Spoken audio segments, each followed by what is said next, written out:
नमस्कार, मी एके सर एके इंजिनिअरिंग अकॅडमीच्या ऑनलाईन प्लॅटफॉर्मवर परत एकदा सर्वांचं स्वागत आहे. TPA 2024ची ॲडव्हर्टाइजमेंट आलेली आहे. आता ही जी काही तुमची ॲडव्हर्टाइजमेंट आलेली आहे याबद्दल डिटेल इन्फॉर्मेशन आपण ह्या व्हिडिओमध्ये घेणार आहोतच, पण त्यासोबतच मेन हेडिंग जर तुम्ही पाहिली असेल तर अभ्यास कसा करावा, मेन आपला जो आजचा मोटो असणार आहे, अभ्यास कसा करावा. ठीक आहे, तर स्पेशल व्हिडिओ TPA बद्दल घेण्याची गरज का पडली समजून घ्या. आता बाकीचे एक्झाम आहेत सरळ सेवेच्या, बरोबर ना. तुमची WRD असेल, PWD असेल, BMC असेल, ओके. यापेक्षा वेगळा सिलेबस हा TPAचा आहे, बरोबर. हां, सो TPAचा अभ्यास हा थोड्या वेगळ्या प्रकारे आपल्याला करावा लागणार आहे, म्हणून हा खास व्हिडिओ या ठिकाणी आपण बनवत आहोत. ठीक आहे. हां, सो डिटेल इन्फॉर्मेशन आपण ॲडव्हर्टाइजमेंटची घेणारच आहोत, पण मेन आपला जो उद्देश असणार आहे ह्या लेक्चरमध्ये तो असणार आहे TPAचा अभ्यास कसा करावा. मग त्यामध्ये असणार आहे तुमचे मार्क डिस्ट्रीब्युशन काय असणार आहे, कोणत्या सब्जेक्टला कसं डिस्ट्रीब्युशन असणार आहे, मागचा जो एक्झाम झाली TPAची 2023ची 2 शिफ्टमध्ये जी एक्झाम झाली, बरोबर.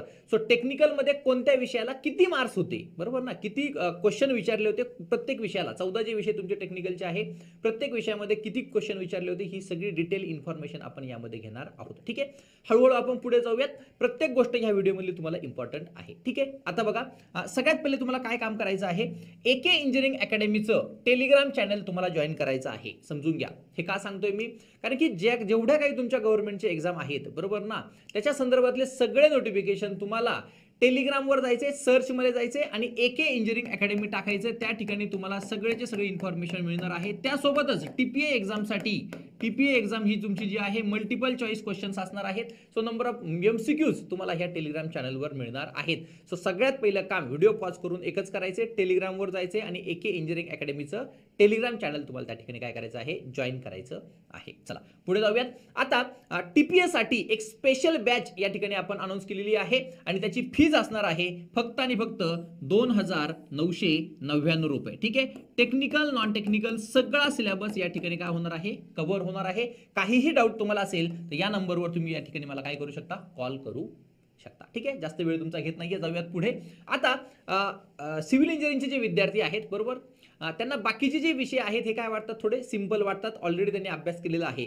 पण जे नवीन विषय आहेत, बरोबर ना, कोणकोणते असतील, इंजिनिअरिंग ग्राफिक्स असेल, कॉन्ट्रॅक्ट्स अँड अकाउंट असेल, एन्व्हायरमेंटल स्टडीज असेल, रेल्वे असेल, बिल्डिंग प्लॅनिंग अँड ड्रॉइंग असेल, recent trends in civil engineering असेल आणि CAD एक सब्जेक्ट. ठीक आहे, या ठिकाणी तो पोस्टर फक्त दाखवलेला नाहीये, CAD हा एक सब्जेक्ट. ठीक आहे, असे टोटल 7 विषय है ना, 7 जे नवीन विषय या ठिकाणी TPAच्या सिलेबसमध्ये ऍड झालेले आहे. याची एक सेपरेट बॅच बनवली आहे आणि त्याची फीज असणार आहे फक्त आणि फक्त 1199 रुपये. ठीक आहे, या संदर्भात जरी तुम्हाला काही डाऊट आला तर तुम्ही या खाली दिलेल्या नंबरवर कॉल करू शकता. ठीक आहे, पुढे जाऊयात.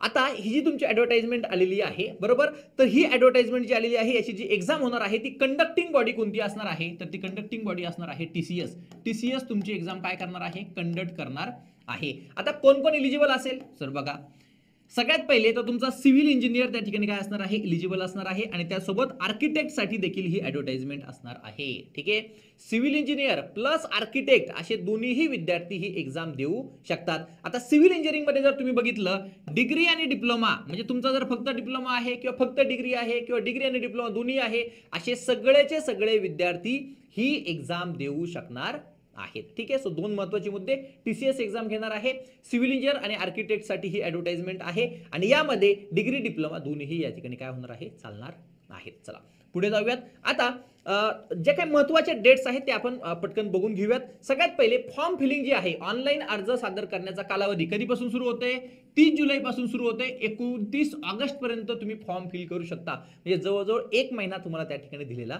आहे. ठीक आहे, पेमेंट करण्याची लास्ट डेट असणार आहे 30 ऑगस्ट 2024. ठीक आहे, आता प्रवेशपत्र कधी येतील, म्हणजे हॉल तिकीट कधी येईल किंवा तुमची एक्झाम काय असणार आहे याबद्दल अजून काहीही इन्फॉर्मेशन नाही. पण ॲज पर माय इन्फॉर्मेशन बघा, तुम्हाला कमीत कमी 45 to 60 डेज मिळणारच आहे. बघा, यापेक्षा जास्त देखील मिळतील का, कारण की आता पुढे तुमची आचारसंहिता आहे, बरोबर, की तुमचं इलेक्शन आहे. पण आपल्याला वर्स्ट कंडिशन साठी रेडी राहायचं आहे.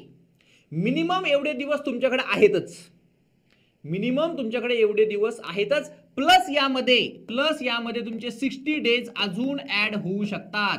ठीक आहे, पण आपल्याला यावर डिपेंड राहायचं नाही. वर्स्ट कंडिशन मध्ये आपल्याला 45 ते 60 दिवसामध्ये आपला सिलेबस कंप्लीट करायचा आहे. तेवढं डोक्यात ठेवूनच आपल्याला अभ्यास करायचा आहे. आचारसंहिता आणि इलेक्शन यामुळे तुमची एक्झाम यामध्ये अजून 60-70 दिवस ऍड होऊ शकतात, पण त्याबद्दल मी आता लगेच काही बोलणार नाही. ठीक आहे, हा डिटेल ऍडव्हर्टाइजमेंट तुमची 29 ला ज्यावेळेला येणार आहे त्यामध्ये मे बी ते डेट मेन्शन करू शकतात. ठीक आहे, चला पुढे जाऊयात. आता नेक्स्ट, आता किती जागांसाठी ऍडव्हर्टाइजमेंट आलेली आहे, तर 261 जागांसाठी ऍडव्हर्टाइजमेंट आलेली आहे. तुमच्या कास्ट वाईज या ठिकाणी व्हॅकन्सी देखील दिलेल्या आहे, तुम्ही ऍडव्हर्टाइजमेंट मध्ये पाहू शकता. ठीक आहे, पुढे जाऊयात. आता तुमची फी जी असणार आहे, खुला वर्ग म्हणजे ओपन कॅटेगरीसाठी 1000 आणि जे तुमचे कॅटेगरी आहे त्यांच्यासाठी किती असणार आहे, 900 असणार आहे. एज लिमिट जर बघितलं कमीत कमी आहे ना 18 तुमचं वय असणं गरजेचं आहे आणि जास्तीत जास्त 38 पेक्षा तुमचं काय असणं गरजेचं आहे, कमी असणं गरजेचं आहे. चला जाऊयात पुढे. आता बघा सिलेबस मेन. आता बाकी सगळं ऍडव्हर्टाइजमेंट कशी आहे, किती त्या ठिकाणी तुमच्या वॅकन्सी आहेत, कुणाच्या किती वॅकन्सी आहे, या सगळ्या गोष्टी तुम्हाला कळलेल्या आहेत. ओके, सगळ्यात महत्त्वाचं आता आहे सिलेबस. ठीक आहे, ज्यावर तुमची एक्झाम क्लिअर होणार आहे तो म्हणजे तुमचा सिलेबस. त्याच्यावर आपण या ठिकाणी जास्तीत जास्त बोलणार आहोत. काही टेन्शन घ्यायचं नाही. बघा इकडे काय म्हणतोय मी, मराठी बरोबर ना, मराठी हा तुमचा पहिला विषय असणार आहे. नॉन टेक्निकल मध्ये किती क्वेश्चन असणार आहे, 15 क्वेश्चन आहेत. ओके, एक प्रश्न 2 मार्क्ससाठी म्हणजे 30 मार्क्ससाठी तुमचं मराठी झालं. सेम तुमचा इंग्लिश किती असणार आहे, 15 क्वेश्चन असणार आहे 30 मार्क्ससाठी. जीएस-जीके देखील 15 क्वेश्चन असणार आहे 30 मार्क्ससाठी. रिझनिंग असणार आहे 15 क्वेश्चन किती, 30 मार्क्ससाठी. लक्षात घ्या. आता जर रिझनिंगच्या बाबतीत बोलायचं म्हटलं बरोबर ना, टीसीएस एक्झाम ज्या वेळेला कंडक्ट करते बरोबर, जर तुमचे 15 क्वेश्चन जर विचारणार असेल तर यातील 10 क्वेश्चन हे तुमचे रिझनिंगचे असतील आणि 5 प्रश्न हे तुमचे ऍप्टिट्यूडचे असतील. ठीक आहे, हा माझा एक अंदाज आहे आणि हा बऱ्यापैकी प्रत्येक वेळेला खरा ठरतो. सो मॅक्झिमम फोकस तुम्हाला कशावर द्यायचा आहे, रिझनिंगवर त्या ठिकाणी द्यायचा आहे. ठीक आहे, चला आता जाऊयात. मेन टेक्निकलचं जर बोलायचं म्हटलं तर टेक्निकलमध्ये किती विषय आहेत, 14 विषय आहेत. ठीक आहे, आता हे टोटल नॉन टेक्निकलचे जर तुम्ही काउंट केली तर किती होतात, 15 15 15 15 बरोबर. 60 क्वेश्चन, एक क्वेश्चन तुमचा 2 मार्क्ससाठी म्हणजे 120 मार्क्ससाठी तुमचं काय असणार आहे, नॉन टेक असणार आहे. 120 मार्क्ससाठी नॉन टेक. आणि टेक्निकल मध्ये 14 विषय आहेत. किती प्रश्न विचारतील, 40 प्रश्न विचारतील. म्हणजे 40 × 2 किती मार्क्ससाठी, 80 मार्क्ससाठी तुमचं काय असणार आहे, टेक्निकल त्या ठिकाणी असणार आहे. म्हणजे वेटेज जास्त कशासाठी आहे, नॉन टेक्निकल साठी वेटेज जास्त आहे, टेक्निकल साठी कमी आहे.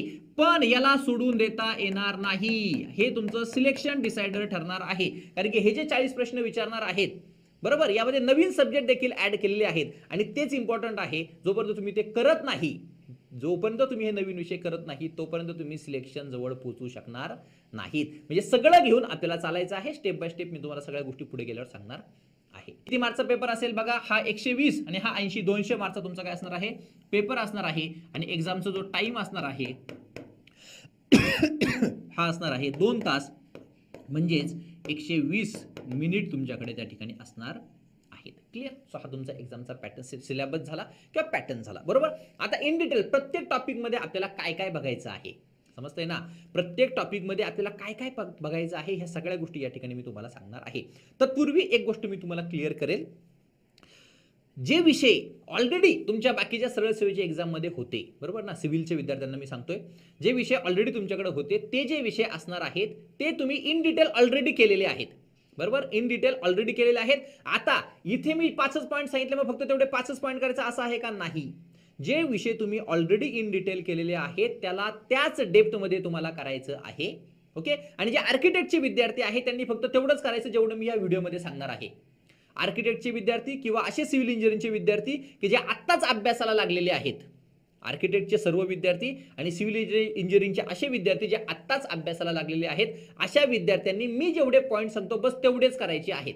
पण असे सिव्हिल इंजिनियर ज्यांनी ऑलरेडी अभ्यास सुरू केला होता बरोबर, सर्वे हा विषय आहे, हा तुम्ही ऑलरेडी WRD साठी, BMC साठी, याच्यासाठी तुम्ही ऑलरेडी केला होता, मग तेवढं सगळं करायचे. फक्त मी जे 5 पॉईंट सांगेल तेवढेच करायचे नाहीत. ठीक आहे. आणि नवीन विषय जे आहेत हे सगळ्यांनी, प्रेशर असेल, आधी अभ्यास केलेला असेल, जेवढे मी पॉईंट सांगतो फक्त तेवढेच त्या ठिकाणी करायचे आहे. ठीक आहे, चला आता जाऊयात पुढे. सगळ्यात पहिला आहे तुमचा मराठी. मराठीमध्ये आपल्याला काय काय करायचे, व्याकरण करायचे, सर्वसामान्य शब्द संग्रह म्हणजे समानार्थी, विरुद्धार्थी हे तुम्हाला करायचं आहे.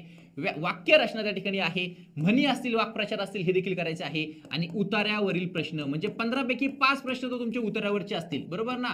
मग 10 प्रश्नापैकी तुमचे जवळजवळ 2 ते 3 तुमचे समानार्थी विरुद्धार्थी, 2 ते 3 तुमचे वाक्प्रचार म्हणी. मग तुमचं व्याकरणला महत्व काय झालं, थोडं कमी झालं. व्याकरणला महत्व तुमचे थोडं कमी झालं. 2 ते 3 किंवा 3 ते 4 प्रश्न तुमचे व्याकरणावर असतील. ठीक आहे. सो व्याकरणाला तेवढंच महत्व त्या ठिकाणी तुम्हाला द्यायचं आहे, जास्त काही करत बसायचं नाही. ठीक आहे. चला मग सेम इंग्लिशमध्ये पण तसंच. इंग्लिशमध्ये देखील तुमचं काय असणार आहे, जसं मराठीमध्ये होतं तसं तुमचं 15 प्रश्न किती मार्क्ससाठी, 30 मार्क्ससाठी असणार आहेत. आता सामान्य ज्ञानमध्ये जर बघितलं तर काय काय आहे, सगळ्यात इम्पॉर्टंट टॉपिक तुमचा चालू घडामोडी. किती करायचंय बघा, जानेवारी 2024 पासून तुमच्या एक्झाम पर्यंतचं तुम्हाला काय करायचं आहे, करंट अफेअर त्या ठिकाणी करायचं आहे. आपलं सगळं करंट अफेअर आपल्या बॅचमध्ये त्या ठिकाणी अपलोड होणार आहे, तुम्हाला काळजी करायची गरज नाही. ठीक आहे. नंतर बघायचं तुम्हाला महाराष्ट्राचा इतिहास, महाराष्ट्राचा भूगोल, राज्यघटना. ठीक आहे. आणि हे बाकीचे जे टॉपिक आहेत मॅक्झिमम हे भूगोलचे टॉपिक त्या ठिकाणी आहेत. हे सगळेचे सगळे आपल्या लेक्चरमध्ये त्या ठिकाणी आपण कव्हर केलेले आहेत. ठीक आहे. चला आता जाऊयात आपण रिझनिंग, बौद्धिक चाचणी म्हणजे तुमची रिझनिंग. ठीक आहे. किती टॉपिक आहेत या ठिकाणी बघू शकता तुम्ही.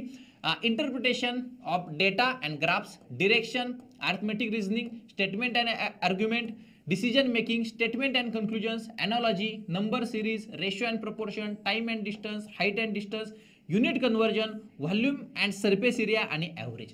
सिंपल टॉपिक आहेत.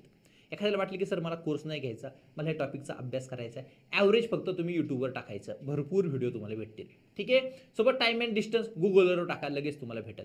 सर एकदम सिंपल टॉपिक आहे, ज्याची अभ्यास करण्याची सुद्धा गरज नाही. पुढे एमसीक्यू म्हणायचं, भरपूर एमसीक्यू भेटतील, रोज 10-15 एमसीक्यू सॉल्व्ह करायचे. ठीक आहे. सो बौद्धिक चाचणी म्हणजे तुमची रिझनिंग जे आहे या ठिकाणी काय असणार आहे, सिंपल असणार आहे, जास्त काही तुमचे रॉकेट सायन्स त्या ठिकाणी नसेल. चला आता जाऊयात मेन म्हणजे तुमचं टेक्निकल. ठीक आहे. आता टेक्निकल मध्ये टोटल तुमच्याकडे किती आहेत या ठिकाणी, 14 विषय आहेत. ठीक आहे. आता महत्त्वाच्या गोष्टी या ठिकाणी मी तुम्हाला सांगतो. एन्व्हायरमेंटल स्टडी, आपण जो एन्व्हायरमेंटल इंजिनिअरिंग स्टडी करतो तो हा नाहीये. ठीक आहे. तो म्हणजे इथे असणार आहे पब्लिक हेल्थ इंजिनिअरिंग. आपण सिव्हिल इंजिनिअरिंग मध्ये जो काही एन्व्हायरमेंटल इंजिनिअरिंग शिकलो तो म्हणजे काय, पब्लिक हेल्थ इंजिनिअरिंग. मग हा एन्व्हायरमेंटल स्टडीज म्हणजे कोणता, आपण शाळेत असताना आपण जे पर्यावरण शिकलो किंवा आपण त्याला एन्व्हायरमेंट म्हणतो, बरोबर ना, त्या ज्या सगळ्या गोष्टी असणार आहेत त्या असणार आहेत इथे. ठीक आहे. नंतरचा सब्जेक्ट असेल तुमचा सर्वेइंग, नंतर असेल बिल्डिंग प्लॅनिंग अँड ड्रॉइंग, नंतर असेल प्रोजेक्ट प्लॅनिंग अँड मॅनेजमेंट म्हणजे हा तुमचा सीपीएम या ठिकाणी काय असणार आहे. नंतर असणार आहे इस्टिमेशन, कॉस्टिंग अँड व्हॅल्युएशन, नंतर ट्रान्सपोर्टेशन अँड हायवे इंजिनिअरिंग, नंतर इंजिनिअरिंग ग्राफिक्स, बिल्डिंग कन्स्ट्रक्शन म्हणजे तुमचा हा बीसीएम या ठिकाणी असणार आहे. ठीक आहे. नंतर असेल कम्प्युटर एडेड ड्रॉइंग म्हणजे हा तुमचा काय असणार आहे, कॅड या ठिकाणी असणार आहे. Railway and bridge engineering, water resource engineering म्हणजे हा तुमचा हायड्रोलॉजी प्लस काय असणार आहे, इरिगेशन त्या ठिकाणी असणार आहे. कॉन्ट्रॅक्ट्स अँड अकाउंट आणि emerging trends in civil engineering. In detail आपण पाहणार आहोत कोणत्या टॉपिकमध्ये, बरोबर ना, कोणत्या टॉपिकमध्ये काय काय आपल्याला करायचं आहे इन डिटेल प्रत्येक गोष्ट आपण पुढे गेल्यावर पाहणार आहोत. तत्पूर्वी जो काही तुमचे 2023 ला जो टीपीएचा पेपर झाला, 2 शिफ्टमध्ये हा पेपर झाला, शिफ्ट 1 आणि नंतर झाला तुमचा शिफ्ट 2. बघा प्रत्येक जो काही तुमचा सब्जेक्ट आहे किती प्रश्न त्या ठिकाणी विचारलेले आहेत आपल्याला पाहायचं आहे. एन्व्हायरमेंटल स्टडीज किती प्रश्न होते, पहिल्या शिफ्टमध्ये 3, दुसऱ्या शिफ्टमध्ये किती होते, 3. ठीक आहे. त्यानंतर सर्वेइंग पहिल्या शिफ्टमध्ये होते 4, दुसऱ्या शिफ्टमध्ये होते किती, 5. ठीक आहे. त्यानंतर building planning and drawing BPD किती होते, याचे पहिल्या शिफ्टमध्ये 2 होते, दुसऱ्या शिफ्टमध्ये किती होते, 3 त्या ठिकाणी होते.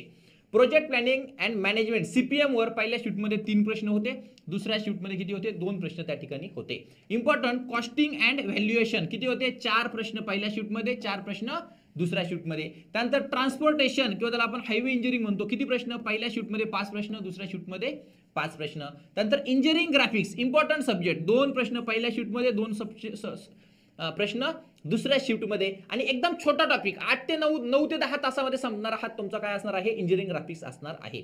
बिल्डिंग कन्स्ट्रक्शन वर 2 प्रश्न पहिल्या शिफ्टमध्ये, दुसऱ्या शिफ्टमध्ये 3 प्रश्न. ठीक आहे. त्यानंतर जर बघितलं कम्प्युटर एडेड ड्रॉइंग म्हणजे काय, तुमचा कॅड या ठिकाणी असणार आहे. पहिल्या शिफ्टमध्ये 2 प्रश्न, दुसऱ्या शिफ्टमध्ये किती असणार आहे, 3 प्रश्न त्या ठिकाणी विचारलेले आहेत.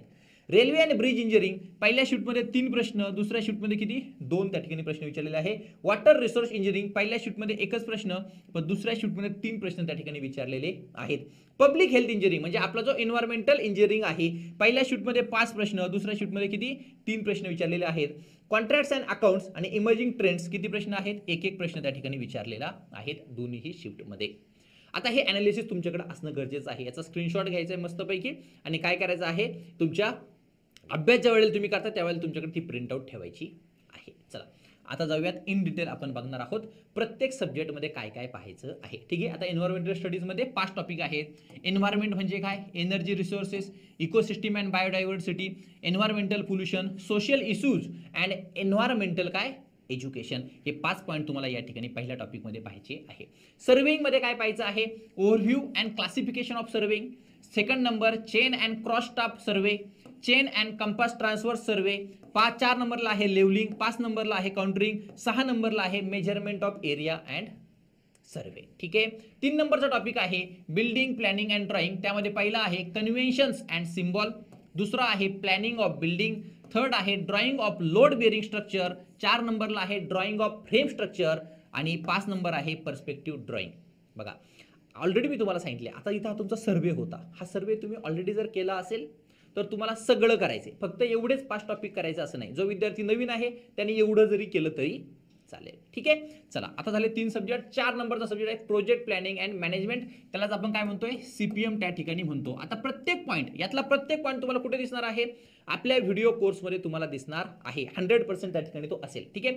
पहिला पॉईंट असेल मटेरियल मॅनेजमेंट, दुसरा असेल सीपीएम अँड पट, 3 नंबरला असेल क्वालिटी कंट्रोल, 4 नंबरला सेफ्टी इंजिनिअरिंग आणि 5 नंबरला असणार आहे तुमचे कन्स्ट्रक्शन इक्विपमेंट. सगळंच सगळं तुम्हाला आपल्या कोर्समध्ये दिसणार आहे. चला जाऊयात 5 नंबरचा कॉस्टिंग अँड व्हॅल्युएशन. ठीक आहे. मग आता इस्टिमेशन करायचं का नाही, करायचं. पहिलाच पॉईंट आहे तुमचा इस्टिमेशन, नंतर costing, specifications and rate analysis, नंतर contract, tenders and tender document आणि व्हॅल्युएशन. बघा हा जो पार्ट आहे तुम्हाला अकाउंट्स, बरोबर ना, कॉन्ट्रॅक्ट्स अँड अकाउंट्समध्ये परत ॲज इट इज भेटणार आहे. सो तुम्ही इस्टिमेशन कॉस्टिंग व्हॅल्युएशन केलं की तुमचा जो नवीन एक्स्ट्रा सब्जेक्ट ऍड झालेला आहे त्यातले 3 पॉईंट तुमचे परत काय झाले या ठिकाणी कव्हर होणार आहेत. पुढे गेल्यावर तुम्हाला समजेल. ठीक आहे. ट्रान्सपोर्टेशन आणि हायवे इंजिनिअरिंगमध्ये काय करायचे, development of road, geometric design, traffic engineering, pavement material, pavement design. त्यानंतर 7 नंबरला आहे तुमच्याकडे इंजिनिअरिंग ग्राफिक्स. एकदम सिंपल सब्जेक्ट आहे. पहिले बेसिक पाहणार आहोत, orthographic projection, projection of point, projection of line, projection of planes, projection of solid, section of solid आणि डेव्हलपमेंट ऑफ सरफेसेस. मी स्वतः विषय घेणार आहे. सो तुम्हाला कुठेही काळजी करण्याची गरज नाही. 4 मार्क्स तुम्हाला आयते त्या ठिकाणी भेटणार आहे, त्याबाहेरचं काहीही येणार नाही. 8 नंबरला जर बघितलं बिल्डिंग कन्स्ट्रक्शन, खूप मोठा सब्जेक्ट आहे. ओके, ऑलरेडी केलाय तर तेवढं सगळं वाचून जायचे, पण नवीन विद्यार्थ्यांनी फक्त एवढंच करायचे, overview of building components, construction of substructure, construction of superstructure, building communication and ventilation, building finishes आणि बिल्डिंग मेंटेनन्स. ह्या सगळ्या गोष्टी तुम्हाला या ठिकाणी अभ्यासाव्या लागणार आहेत. चला नंतर 9 नंबरला कम्प्युटर एडेड ड्रॉइंग, त्याला आपण कॅड म्हणतो, fundamentals of CAD, CAD commands, introduction to dimension command आणि introduction to hot 3D view. या सगळ्या गोष्टी या ठिकाणी कव्हर होणार आहेत. 10 नंबरला आहे railway and bridge engineering, basic of railway engineering, track geometrics, construction and maintenance, overview of bridge engineering. त्यानंतर आहे construction and maintenance of bridge engineering, construction and maintenance of hot tunnel. या सगळ्या गोष्टी आपल्याला त्या ठिकाणी पाहायच्या आहेत. 11 नंबरला वॉटर रिसोर्स इंजिनिअरिंग. आता याच्यामध्ये काय, हायड्रोलॉजी आणि इरिगेशन. इथे इंट्रोडक्शन जरी म्हटलं, introduction to hot irrigation and hydrology, पण जर ऑलरेडी तुम्ही केलेलं आहे तर सगळंचं सगळं करून जायचं. भरपूर वेळ आपल्याकडे शिल्लक आहेत आणि जे नवीन विद्यार्थी आहे त्यांनी फक्त थोडा थोडा पार्ट करायचा आहे जेवढा आपल्या कोर्समध्ये दिलेला आहे. Crop water requirement and reservoir planning, नंतर आहे dams and spillway, minor and micro irrigation, diversion head work आणि नंतर आहे तुमचं कॅनल्स. ठीक आहे. नंतर आहे तुमच्याकडे पब्लिक हेल्थ इंजिनिअरिंग म्हणजे आपला environmental engineering, sources, quality and quality of water, purification of water, conveyance and distribution of water. त्यानंतर आहे domestic sewage and system of sewage, characteristic and treatment of what sewage. Okay. Next 13 नंबरचा आहे तुमच्याकडे contracts and account, PWD procedure to execute the work. ठीक आहे. Contract, tender and tender document, accounts in PWD, specification and valuation. बघा हा part तो already cover झाला आहे, हा आणि हा ऑलरेडी तुमचा इस्टिमेशन व्हॅल्युएशनमध्ये कव्हर झाला. मग 3च पॉईंट फक्त तुम्हाला या ठिकाणी एक्स्ट्रा करायचे आहेत, वेगळं काहीही करायचं नाही. आणि लास्ट नंबरचा तुमच्याकडे आहे emerging trends in civil engineering. यामध्ये तुम्हाला हे 5 पॉईंट कव्हर करायचे आहेत. ठीक आहे. सो इन डिटेल प्रत्येक गोष्ट या ठिकाणी आपण पाहिलेली आहे. आता एक अनाउन्समेंट या ठिकाणी करायची आहे. त्या अनाउन्समेंटच्या पहिले बघा हे जे काही तुमच्याकडे दिवस शिल्लक आहेत, किती दिवस आहेत, मिनिमम 45 ते 60 दिवस तुमच्याकडे शिल्लक आहेत. हा टाइम व्हॅरी होऊ शकतो, अजून याच्यामध्ये काही दिवस ऍड होऊ शकता, पण वर्स्ट कंडिशनमध्ये आपल्याला ह्या 45 ते 60 दिवसासाठी काय करायचं आहे, रेडी राहायचं आहे. आता याचं प्लॅनिंग कसं करायचं बघा. इथे टोटल सब्जेक्ट आपल्याकडे किती आहेत, 14 टेक्निकलचे आहेत आणि 4 नॉन टेक्निकलचे आहेत. टोटल किती झाले, असे 18 सब्जेक्ट आपल्याकडे आहेत. मग आता किती अभ्यास करावा लागेल बघा. इथे लिहिताना मी लिहिलंय 10 to 14 आवर्स प्रिपरेशन. ठीक आहे, प्रॅक्टिकली तेवढं आता पॉसिबल नाहीये. शेवटचे 15-20 दिवस तुम्ही एवढं प्रिपरेशन करू शकता, 10 ते 14 तास तुम्ही अभ्यास करू शकता.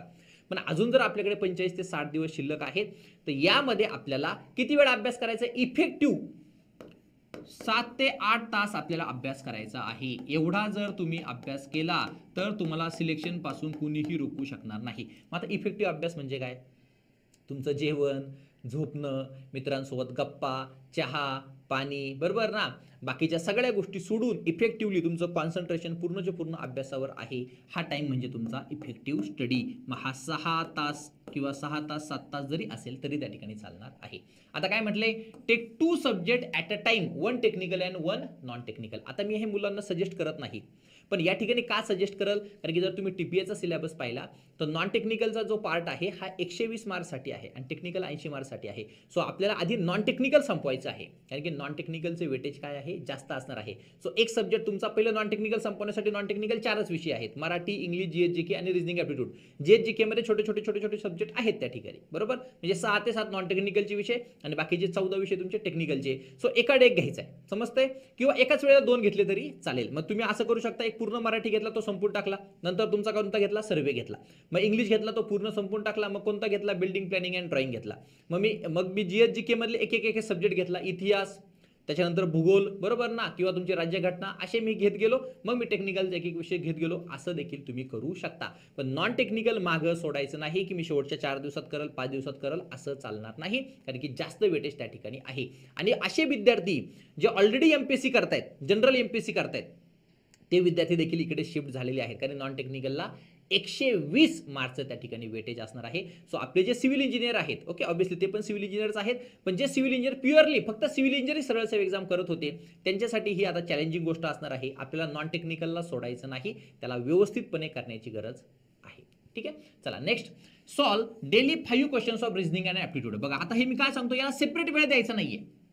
रोज आता मी 5 म्हटलं, तुम्ही 20 प्रश्न रोज रिजनिंग अँड ॲप्टिट्यूड जे सॉल्व करायचे, वेगळा सेपरेट अभ्यास करण्याची गरज परत पडणार नाही. ठीक आहे, next, try to finish 18 subject before 15 days of exam. आता एक्झाम डेट आपल्याला आधी कळेलच, त्याच्यासाठी 10 ते 15 दिवस तुम्हाला काय करायचं आहे, आपला सिलेबस संपवायचा आहे. आणि उरलेले जे दिवस आहे कशासाठी यूज करायचे आहे, तुम्हाला रिव्हिजनसाठी यूज करायचे आहेत. ठीक आहे, आता इम्पॉर्टंट बघा इथे, old civil subjects should study property, म्हणजे जे ऑलरेडी तुमच्या एक्झाममध्ये होते, बरोबर ना, सर्वे असेल, त्याच्यानंतर तुमचा एन्व्हायरमेंट असेल, बरोबर, इथे पब्लिक हेल्थ इंजिनिअरिंग आहे, बरोबर ना, असे जे बीसीएम असेल, हे सब्जेक्ट ऑलरेडी ओल्ड आहेत, हे ऑलरेडी तुम्ही केलेले आहेत, त्याला डिटेलमध्ये तुम्हाला करणं गरजेचं आहे. आणि जे नवीन सब्जेक्ट आहे ते सगळ्यांनी काय करायचे आहेत, वरवर करायचे आहेत. जेवढे पॉईंट मी सांगितलेले आहेत तेवढेच त्या ठिकाणी करायचे आहे. Okay, try to solve maximum MCQ daily.